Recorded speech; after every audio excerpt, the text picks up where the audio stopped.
Hello guys, how are you doing? My name is Guillaume. I'm here at Thomann today with Mr. Nick Johnston.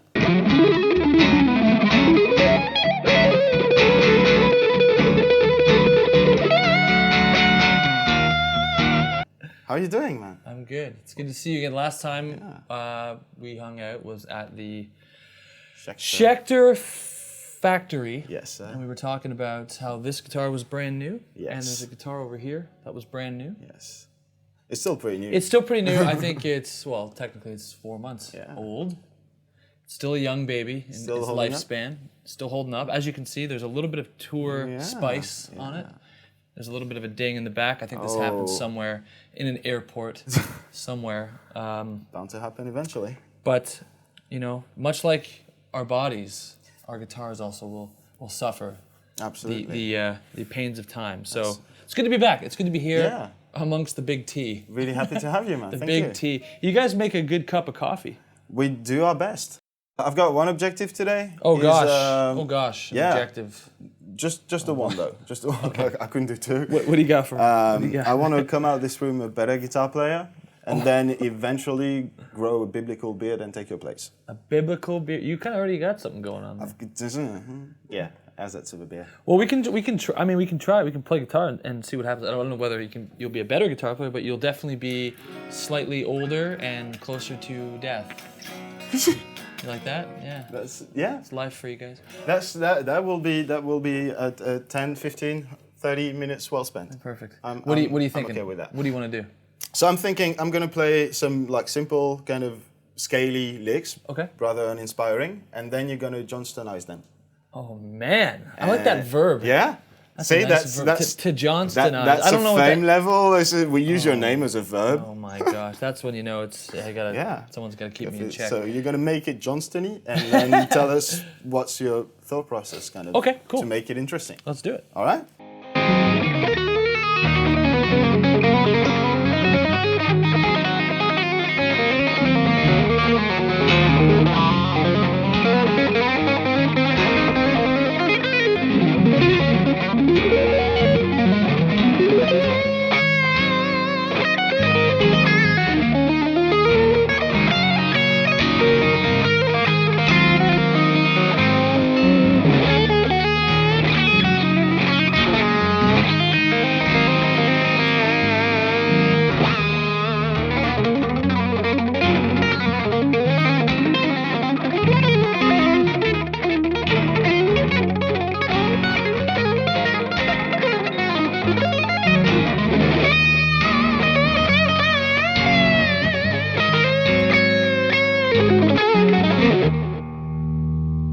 You know, I think we would just keep going forever. So we should talk about what's happening here. Yes. What's going on. Yes. So what's your approach to this? By the way, for those of you who couldn't decipher, we're playing over an E minor to a G of some sort to an A. Yes. And we are tuned in E flat. There you go. So what are you thinking over top of that? What's going on? I don't know. And break it down just specifically in your mind as a guitar player. Okay. Don't worry about me. Don't worry about the cameras. What do you do? What are you doing? I mean, I couldn't fathom what you did. So. Well, don't worry about me. What are you doing? I did. So yeah, it's a simple kind of chord progression, and I went for what I knew was the E pentatonic and some major scale like. But it was very scaly.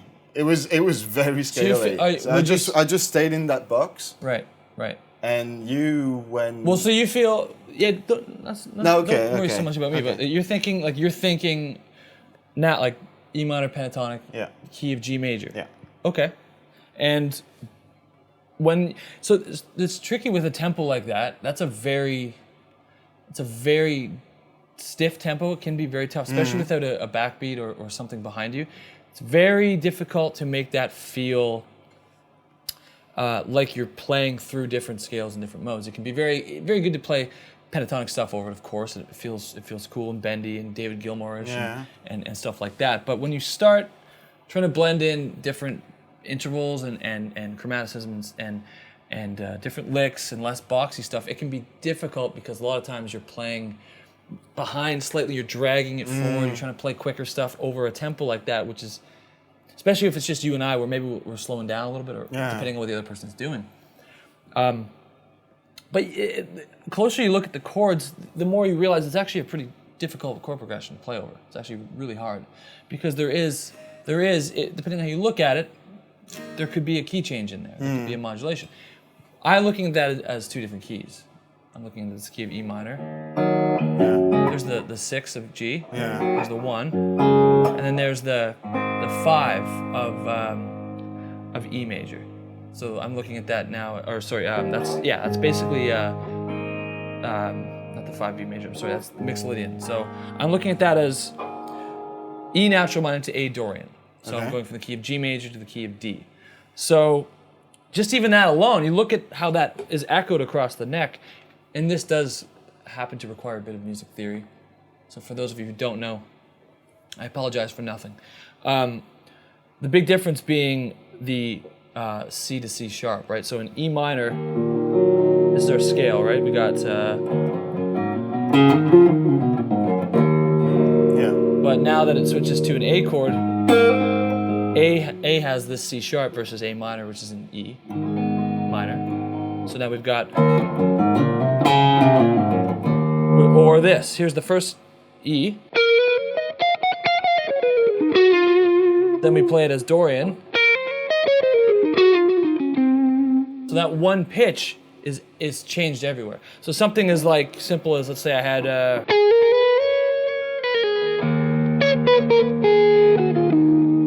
over that. Now that pitch is up there, or now I can do stuff like, it's all A, over the E, would have been more like this.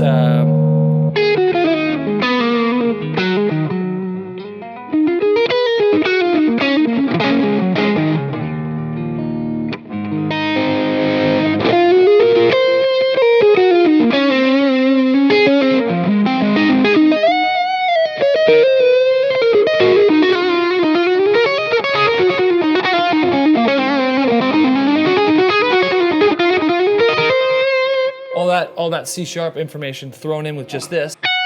You know, it's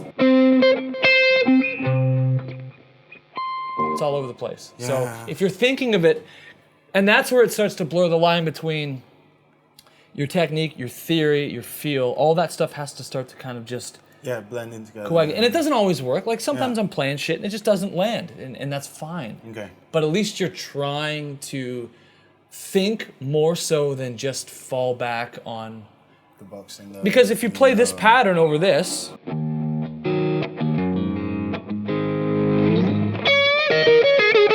which is fine, but you could also play that over this.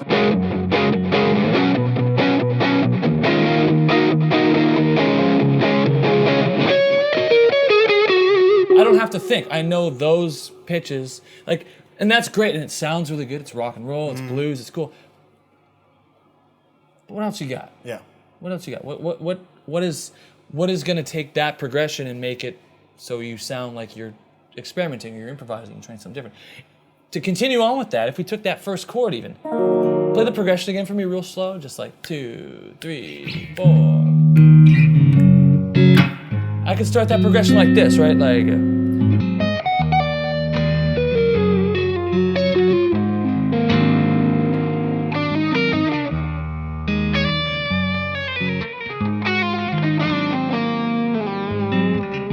I'm now thinking of that first chord as, I can think of it as like harmonic minor. I could think of it as, I could think of the whole thing as 3 different keys. This could be E, just play that E minor chord for me. If I started the line like this,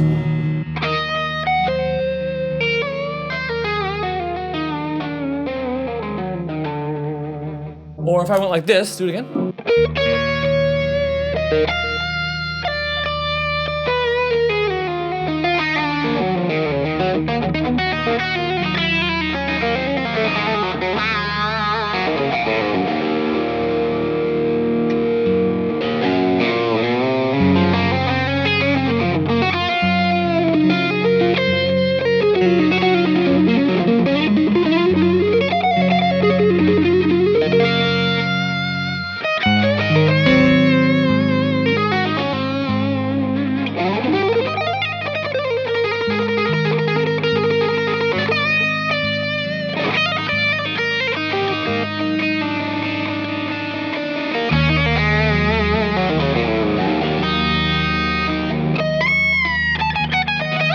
point is like every one of those chords could be this, it could be this, it could be this. It's totally not always gonna sound like it flows if you do that. But the point is, you have the option. You have that option of consider each one of those chords could be 21 different modes. Could be 21. You literally are playing at that point every pitch and it's flowing. But that also requires you to kind of step into that theory world a little bit more, where it takes away sometimes from the instant gratification of a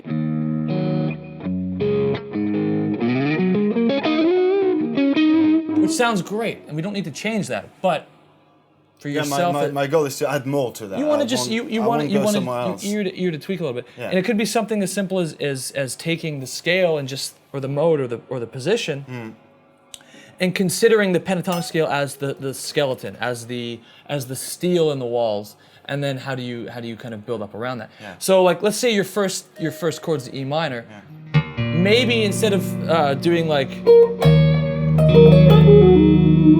Consider, okay, what's a cool interval? What do you like? I love the sound of a 9. So my first note might be an F sharp. So I might play. And all of a sudden it's got more of a jazzy kind of thing. Do it again.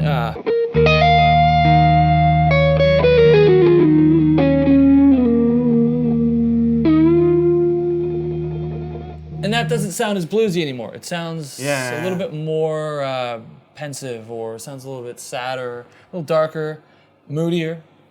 I find too the major 7 over a minor chord is really cool, especially if you drag it in and out of the natural minor. So if you had an E flat, actually just play an E flat pitch, the high 11th fret on the high E string. Okay. Yeah. So that note there, and then let's say you go to the 10th fret after that, and then the 9th fret. The 8th fret, and then the 7th fret. Yeah, okay. So right there. So you hear how you descended down to the perfect 5th? Do that. Play me the E minor chord. Just go like this for me. Real like just palm it.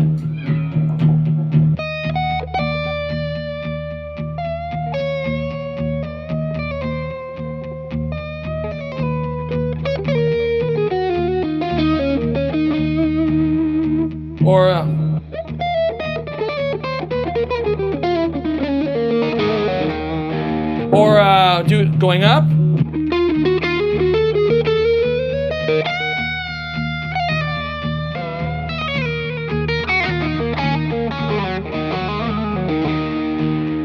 Or it's in the chord like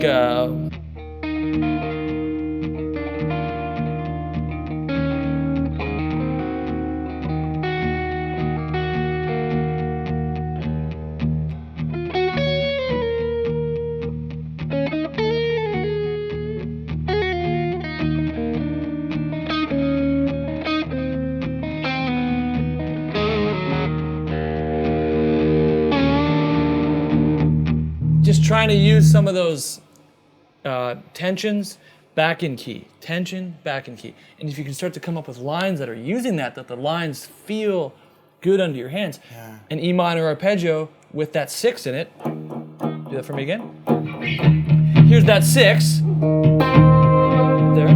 That's this note. That's the C sharp again. Yeah. If I went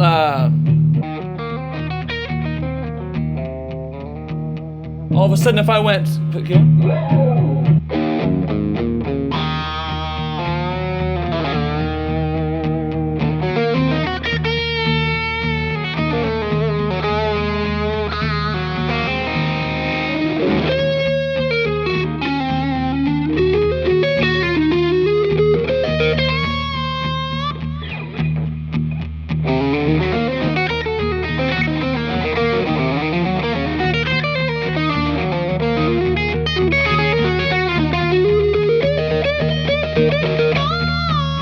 it's like you're blending the two worlds together, right? Yeah. It's like you got these kind of less scalar lines, a little bit more interval based. Mm-hmm. That's with this, actually that right there.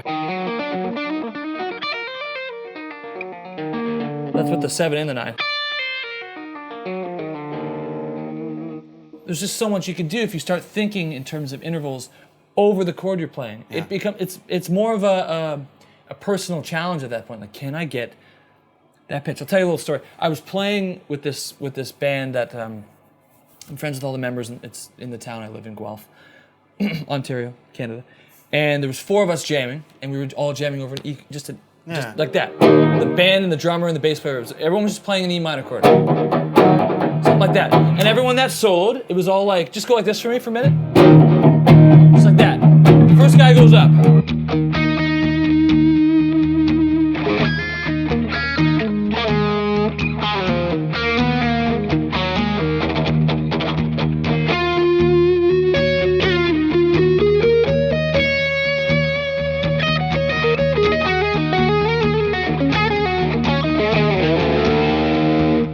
Second guy.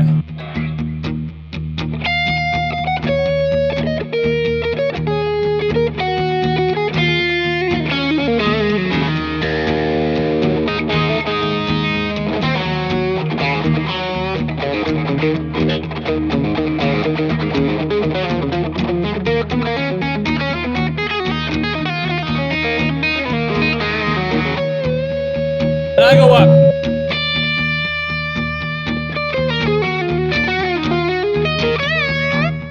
It's the big shift. It's that one note. I come in with that one pitch, and I remember I came in with the pitch, and everyone went, ah, because it's just for a second. Yeah. You're not expecting this tension, and when you can resolve it, you have some sort of like emotional reaction to it. And it also depends on the type of situation. If you're in a blues jam with a bunch of old blues players, maybe just out of respect, you'll play more of a bluesy kind of lick.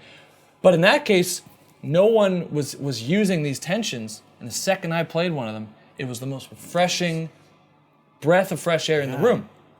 Not because of me as a player, not because of anybody, just because that note came out of an amplifier when you weren't expecting it. And it felt really good. And I wasn't doing anything flashy, I just literally started the line on an E flat instead of an E. Because it was targeted in a way that I want everyone to hear tension that has only heard diatonic playing. So let's do something different. And then that's how I typically try to approach stuff. And by doing that, you start to use like your harmonic minors, your melodic minor, your Hungarian, and Phrygian where it should be natural, and Dorian where it should be Phrygian, and so on and so forth. And it becomes really cool. You just have more colors to paint with, or more tools to use. I don't know, whatever analogy you want to use. And then even that progression, I probably wouldn't write a progression like that. I find it's just not me. I would probably do something where there's a little bit more of a reharmonization, or something where I'm using different chords. Like I might use I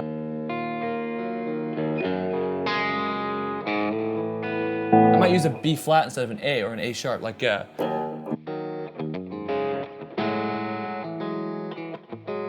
if we did like more of a rock feel, like I'm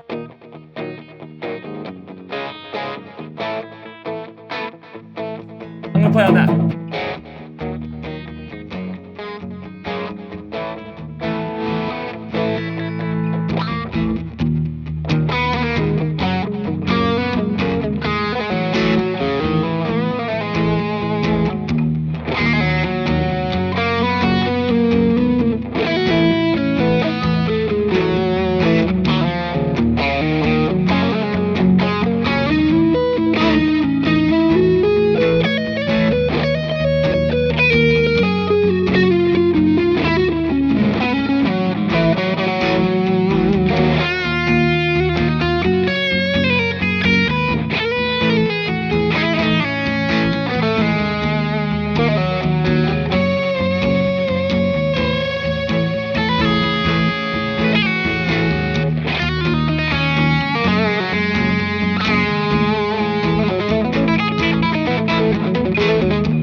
go on forever.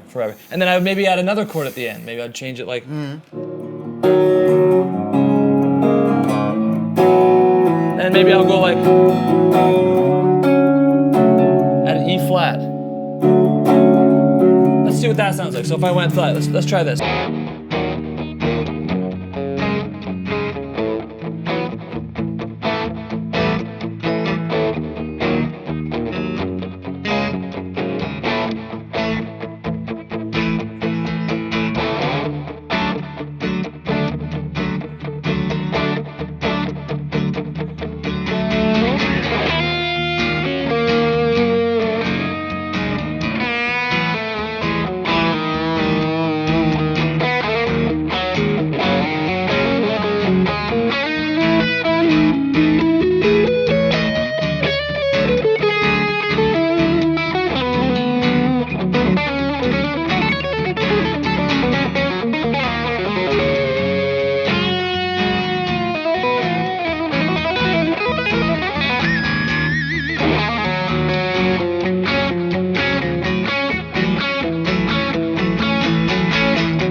So I would play around with stuff like that. Change the key, bring it back, tension, release, so on and so forth. Yeah. Cool. I've got tons to work on, man. Thank you.